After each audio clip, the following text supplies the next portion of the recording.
നമസ്കാരം. ഇന്ന് നമ്മൾ വളരെ രസകരമായ ഒരു കാര്യത്തെക്കുറിച്ചാണ് സംസാരിക്കാൻ പോകുന്നത്. ആയിരക്കണക്കിന് രോഗികളുള്ള ഒരു ആശുപത്രിയെക്കുറിച്ച് പഠിക്കാൻ അതിൽ കുറച്ചുപേരെ മാത്രം തിരഞ്ഞെടുത്താൽ മതിയെന്ന് പറഞ്ഞാൽ നിങ്ങൾ വിശ്വസിക്കുമോ? അതെ, അതെങ്ങനെ സാധ്യമാകും എന്ന് നമുക്ക് നോക്കാം. നമുക്ക് ഒരു പ്രധാനപ്പെട്ട ചോദ്യത്തിൽ നിന്ന് തന്നെ തുടങ്ങാം. ഇതൊരു നഴ്സിംഗ് ഗവേഷകന്റെ ഏറ്റവും വലിയ വെല്ലുവിളിയാണ്. അതായത്, ഒരു വലിയ ആശുപത്രിയിലെ മുഴുവൻ രോഗികളോടും സംസാരിക്കാതെ അവരുടെ എല്ലാം ആരോഗ്യസ്ഥിതിയെക്കുറിച്ച് നമുക്ക് എങ്ങനെ ഒരു ധാരണയുണ്ടാക്കാൻ പറ്റും?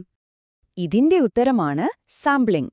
ഗവേഷണത്തെ കൂടുതൽ എളുപ്പവും വേഗമേറിയതും ചെലവ് കുറഞ്ഞതുമാക്കുന്ന ഒരു സൂപ്പർ ടെക്നിക്കാണത്. ചുരുക്കി പറഞ്ഞാൽ, ഒരു വലിയ ഗ്രൂപ്പിന്റെ സ്വഭാവം മനസ്സിലാക്കാൻ അവരുടെ ഒരു ചെറിയ പ്രതിനിധിയെ പഠിക്കുന്നതുപോലെ. ഈ ചിത്രം നോക്കൂ. ഇതൊരു ഫണൽ പോലെയാണ്. നമ്മളൊരു വലിയ ജനവിഭാഗത്തിൽ നിന്ന് തുടങ്ങുന്നു. അതാണ് നമ്മുടെ പോപ്പുലേഷൻ. അതിൽ നിന്ന് നമ്മുടെ പഠനത്തിന് ഏറ്റവും പ്രസക്തരായവരെ, അതായത് നമ്മുടെ ടാർഗറ്റ് പോപ്പുലേഷനെ കണ്ടെത്തുന്നു. പിന്നെ അവരിൽ നമുക്ക് എളുപ്പത്തിൽ സമീപിക്കാൻ കഴിയുന്ന ഒരു ഗ്രൂപ്പിനെ തിരഞ്ഞെടുക്കുന്നു. അവസാനം വിവരങ്ങൾ ശേഖരിക്കാനായി ആ ഗ്രൂപ്പിൽ നിന്ന് ഒരു ചെറിയ സാമ്പിളിനെ തിരഞ്ഞെടുക്കുന്നു. ഓക്കെ, അപ്പോൾ സാമ്പിളിംഗ് ചെയ്യാൻ തീരുമാനിച്ചാൽ നമ്മുടെ മുന്നിൽ പ്രധാനമായും 2 വഴികളാണുള്ളത്. നമുക്ക് ആ വഴികളിലൂടെ ഒന്ന് സഞ്ചരിച്ചു നോക്കാം. ഈ 2 വഴികൾ തമ്മിലുള്ള പ്രധാന വ്യത്യാസം ഇതാണ്. പ്രോബബിലിറ്റി സാമ്പിളിംഗ് ഒരു ലോട്ടറി എടുക്കുന്നത് പോലെയാണ്. എല്ലാവർക്കും തിരഞ്ഞെടുക്കപ്പെടാൻ തുല്യ അവസരമുണ്ട്, അതുകൊണ്ടുതന്നെ പക്ഷപാതം വളരെ കുറവായിരിക്കും. എന്നാൽ നോൺ പ്രോബബിലിറ്റി സാമ്പിളിംഗ് കൂടുതൽ പ്രായോഗികമാണ്. അവിടെ സൗകര്യമാണ് പ്രധാനം. നമുക്ക് ഓരോന്നും വിശദമായി പരിശോധിക്കാം. ആദ്യം നമുക്ക് പ്രോബബിലിറ്റി സാമ്പിളിംഗ് എന്താണെന്ന് നോക്കാം. ശാസ്ത്രീയ ഗവേഷണത്തിൽ ഇതിനെയാണ് ഗോൾഡ് സ്റ്റാൻഡേർഡായി കണക്കാക്കുന്നത്. കാരണം എന്താന്ന് വെച്ചാൽ, ഇത് പക്ഷപാതം പരമാവധി കുറയ്ക്കുന്നു. ഇതിലെ ഏറ്റവും അടിസ്ഥാനപരമായ രീതിയാണ് സിമ്പിൾ റാൻഡം സാമ്പിളിംഗ്. ശരിക്കും പറഞ്ഞാൽ, ഒരു പാത്രത്തിൽ നിന്ന് നറുക്കെടുക്കുന്നതുപോലെ. ലിസ്റ്റിലുള്ള ഓരോ ആൾക്കും തിരഞ്ഞെടുക്കപ്പെടാൻ ഒരേ സാധ്യത, അത്രയുള്ളൂ. പക്ഷേ ഇവിടെ ഒരു പ്രശ്നമുണ്ട്. ഈ രീതിയുടെ ഏറ്റവും വലിയ ഗുണം എന്തെന്നാൽ ഇതിൽ പക്ഷപാതമേ ഇല്ല എന്നതാണ്. എന്നാൽ ഇതിന്റെ ഏറ്റവും വലിയ പോരായ്മയോ? പോപ്പുലേഷനിലുള്ള എല്ലാവരുടെയും ഒരു സമ്പൂർണ്ണ ലിസ്റ്റ് നമ്മുടെ കയ്യിൽ വേണം. ഒന്ന് ആലോചിച്ചു നോക്കൂ. ഒരു വലിയ ആശുപത്രിയിലെ എല്ലാ രോഗികളുടെയും കൃത്യമായ ലിസ്റ്റ് കിട്ടുക എന്നത് അത്ര എളുപ്പമുള്ള കാര്യമാണോ? അടുത്തത് സിസ്റ്റമാറ്റിക് സാമ്പിളിംഗ്.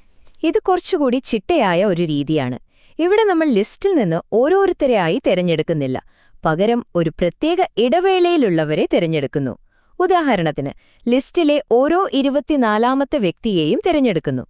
എവിടെ നിന്ന് തുടങ്ങണമെന്ന് മാത്രം റാൻഡമായി തീരുമാനിച്ചാൽ മതി. സിമ്പിൾ അല്ലേ? ഇനി ചില പഠനങ്ങളില് നമുക്ക് എല്ലാത്തരം ആളുകളും ഉൾപ്പെട്ടിട്ടുണ്ടെന്ന് ഉറപ്പുവരുത്തേണ്ടി വരും, അല്ലേ? അവിടെയാണ് സ്ട്രാറ്റിഫൈഡ് സാമ്പിളിംഗ് ഉപയോഗിക്കുന്നത്. അതായത്, നമ്മൾ പോപ്പുലേഷനെ പല തട്ടുകളായി അല്ലെങ്കിൽ സ്ട്രാറ്റയായി തിരിക്കുന്നു. പ്രായം, ലിംഗം അല്ലെങ്കിൽ രോഗാവസ്ഥ എന്നിവയുടെ അടിസ്ഥാനത്തിൽ. എന്നിട്ട് ഓരോ ഗ്രൂപ്പിൽ നിന്നും ആവശ്യമായ ആളുകളെ റാൻഡമായി തിരഞ്ഞെടുക്കുന്നു. ഇനി നിങ്ങളുടെ പഠനത്തിൽ ഉൾപ്പെടേണ്ട ആളുകൾ രാജ്യത്തിന്റെ പല ഭാഗങ്ങളിലായി ചിതറിക്കിടക്കുകയാണെങ്കിലോ? അപ്പോഴാണ് ക്ലസ്റ്റർ സാമ്പിളിംഗ് ഒരു രക്ഷകനായി വരുന്നത്. ഇവിടെ നമ്മൾ വ്യക്തികളെ തെരഞ്ഞെടുക്കുന്നതിനു പകരം മുഴുവൻ ഗ്രൂപ്പുകളെയാണ് തെരഞ്ഞെടുക്കുന്നത്. ഉദാഹരണത്തിന്, കേരളത്തിലെ എല്ലാ ആശുപത്രികളിൽ നിന്നും പഠനം നടത്തുന്നതിന് പകരം റാൻഡമായി തെരഞ്ഞെടുത്ത കുറച്ചാശുപത്രികളിലെ മാത്രം രോഗികളെ പഠിക്കുന്നു. ശരി, ഇനി നമുക്ക് 2ാമത്തെ വഴിയിലേക്ക് പോകാം. Non probability sampling. നഴ്സിംഗ് പോലുള്ള ക്ലിനിക്കൽ ഗവേഷണങ്ങളിൽ ഏറ്റവും കൂടുതൽ ഉപയോഗിക്കുന്ന രീതി ഇതാണ്. കാരണം ഇത് വളരെ പ്രായോഗികമാണ്. ഈ കാണുന്നതാണ് നമ്മൾ ഇനി ചർച്ച ചെയ്യാൻ പോകുന്ന നോൺ പ്രോബബിലിറ്റി രീതികളുടെ ഒരു റോഡ് മാപ്പ്. ഇത് റാൻഡം അല്ല, മറിച്ച് സൗകര്യത്തെയും ലക്ഷ്യത്തെയും അടിസ്ഥാനമാക്കിയുള്ളതാണ്. ഇതിൽ ഏറ്റവും പ്രചാരമുള്ളത് കൺവീനിയൻസ് സാമ്പിളിംഗ് ആണ്. പേര് സൂചിപ്പിക്കുന്നതുപോലെ തന്നെ ഇവിടെ സൗകര്യമാണ് എല്ലാം. ഗവേഷകന് എളുപ്പത്തിൽ കിട്ടുന്നവരെ പഠനത്തിൽ ഉൾപ്പെടുത്തുന്നു. ഉദാഹരണത്തിന്, ഒരു ക്ലിനിക്കിൽ വരുന്ന ആദ്യത്തെ 50 രോഗികളെ പഠിക്കുന്നത്. വളരെ എളുപ്പമല്ലേ? അപ്പോൾ ഇതിന്റെ ഗുണം എന്താണെന്ന് വെച്ചാൽ, ഇത് വളരെ വേഗമേറിയതും ചെലവ് കുറഞ്ഞതുമാണ്. എന്നാൽ ഇവിടെ ഒരു വലിയ അപകടമുണ്ട്. ഇങ്ങനെ തെരഞ്ഞെടുക്കുന്ന സാമ്പിൾ ചിലപ്പോൾ പോപ്പുലേഷനെ ശരിയായി പ്രതിനിധീകരിക്കണമെന്നില്ല. അതുകൊണ്ട് തന്നെ പക്ഷപാതം വരാനുള്ള സാധ്യത വളരെ കൂടുതലാണ്. ക്വാട്ട സാമ്പിളിംഗ് കൺവീനിയൻസ് സാമ്പിളിംഗിന്റെ കുറച്ചുകൂടെ മെച്ചപ്പെട്ട ഒരു രൂപമാണ്. ഇവിടെയും നമ്മൾ സൗകര്യത്തിനനുസരിച്ച് ആളുകളെ തിരഞ്ഞെടുക്കുന്നു. പക്ഷെ ഒരു ചെറിയ വ്യത്യാസമുണ്ട്. ഉദാഹരണത്തിന്, പഠനത്തിൽ 20 പുരുഷന്മാരും 20 സ്ത്രീകളും വേണമെന്ന് നമ്മൾ ഒരു ക്വാട്ട നിശ്ചയിക്കുന്നു. എന്നിട്ട് ആ ക്വാട്ട തികയ്ക്കാൻ വേണ്ടി ആളുകളെ തിരഞ്ഞെടുക്കുന്നു. അടുത്തത് പർപ്പസീവ് സാമ്പിളിംഗ്. ഇവിടെ ഗവേഷകൻ ഒരു ഡിറ്റക്റ്റീവിനെ പോലെയാണ് പ്രവർത്തിക്കുന്നത്. അതായത്, തന്റെ പഠനത്തിന് ഏറ്റവും കൂടുതൽ വിവരങ്ങൾ തരാൻ ആർക്കാണോ കഴിയുക, അവരെ ഗവേഷകൻ സ്വന്തം വിവേചനാധികാരം ഉപയോഗിച്ച് തിരഞ്ഞെടുക്കുന്നു. ഇനി സ്നോബോൾ സാമ്പിളിംഗ്. സമൂഹത്തിൽ കണ്ടെത്താൻ പ്രയാസമുള്ള ആളുകളെക്കുറിച്ച് പഠിക്കണമെങ്കിൽ ഈ രീതി വളരെ ഉപകാരപ്പെടും.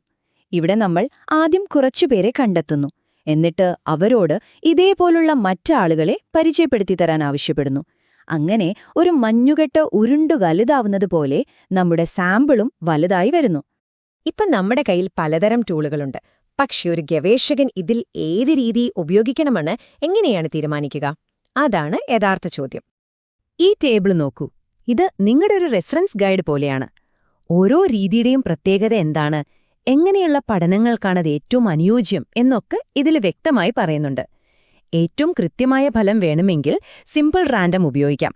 വേഗത്തിൽ ഒരു പ്രാഥമിക പഠനം നടത്താനാണെങ്കിൽ കൺവീനിയൻസ് സാമ്പിളിംഗ് മതിയാകും. അപ്പോൾ നമ്മൾ മനസ്സിലാക്കേണ്ട ഒരു കാര്യമുണ്ട്. ഏറ്റവും മികച്ചൊരു സാമ്പിളിംഗ് രീതി എന്നൊന്നുമില്ല. നിങ്ങളുടെ ഗവേഷണത്തിന്റെ ലക്ഷ്യം, സമയം, പണം എന്നിവയെ ആശ്രയിച്ചിരിക്കും ഏറ്റവും അനുയോജ്യമായ രീതി ഏതാണെന്ന് തീരുമാനിക്കുന്നത്. ശാസ്ത്രീയമായ കൃത്യതയും പ്രായോഗികതയും തമ്മിലൊരു ബാലൻസ് കണ്ടെത്തുകയാണ് പ്രധാനം. ഇനി നിങ്ങളോടൊരു ചോദ്യം. നിങ്ങളുടെ ആശുപത്രിയിൽ ഒരു പുതിയ നഴ്സിംഗ് രീതിയെക്കുറിച്ച് പഠിക്കണമെങ്കിൽ നിങ്ങൾ ഇതിൽ ഏത് രീതിയായിരിക്കും തിരഞ്ഞെടുക്കുക? എന്തുകൊണ്ട്?